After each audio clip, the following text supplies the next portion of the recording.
नोंथांमोननिसिम आंनि गोसो गोरबोनि खुलुमनाय आरो मोजां मोननायखौ आं बावहरबाय। दिनै जोङो बेवहाय जों प्रेस मिट खालामदों जोंनि केन्डिडेटखौ बेवहाय जों बे प्रेस मिटनि गेजेरजों डिक्लेयार खालामदों। बेवहाय जोंहा दिनै गासै 30 सा जोङो केन्डिडेटखौ डिक्लेयार खालामदों। बेवहाय दं गिबियावनो आनवार आली 2 नं गुमा बे एसटि सीट, 3 नं श्रीरामपुर नन एसटि, बेनिफ्राय 3 नम्बराव दं मेधि राभा 5 नं सराइबिल एसटि, 4 नम्बराव दङ प्रभजित मुसाहारि 6 नं कुसुगाव एसटि, 5 नम्बराव दङ बिश्वनाथ बसुमतारी 8 नं दतमा एसटि, 6 नम्बराव दङ मिसेस सानिया नार्जारी 10 नं देबरगांव एसटि, 7 नम्बराव दङ निर्मल बसुमतारी 11 नं बावखुंग्रि एसटि, 7 नम्बराव दं 7 नम्बर जाखांबाय, 8 नम्बराव दङ धनन दैमारी 12 नं सालाकाटि एसटि, 9 नम्बराव दङ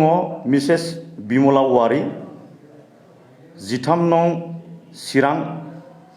एसटि, 10 नम्बराव दं बिनोद नार्जारी 14 नं चिरां दुवार्स एसटि, 11 नम्बराव दङ धरणी बसुमतारी 15 नं काजलगाव एसटि, 12 नं धरणी बसुमतारी 14 नं निसिमा एसटि, 13 नंबाव मिसेस प्राणेश्वरी गयारी 17 सराइबिल एसटि, 14 दं समेश्वर बसुमतारी 18 नं मानास सेरफां एसटि, 15 नंआव दं आबु तालेब आहमेद 20 मथनगुरि अपेन, 16 नंआव दं जयराम बसुमतारी 21 नं सालबारि एसटि, 17 नंआव दं लबकुमार बसुमतारी 22 नं कख्लाबारि एसटि, 18 नम्बराव दं उतुल चन्द्र दास 23 नम्बर दिहिरा अपेन, 19 नम्बराव दं मिसेस उर्मिला दास 24 नं मुसलपुर एसटि, 20 नम्बराव दं मिसेस धरती राभा 26 दरंगाजुलि एसटि, 21 नम्बराव दं मिसेस जन्मनि राभा 28 नं गयबारि एबा तामुलपुर एसटि, 22 नं रुपन बसुमतारी 29 नं सुख्लाय सेरफां एसटि, 23 नम्बराव दं मिसेस बिजुलि नार्जारी 30 नं गरेश्वर एसटि, 24 दिनेश्वर बर' 31 नं खैराबारि एसटि, 25 दं फुलन कसारी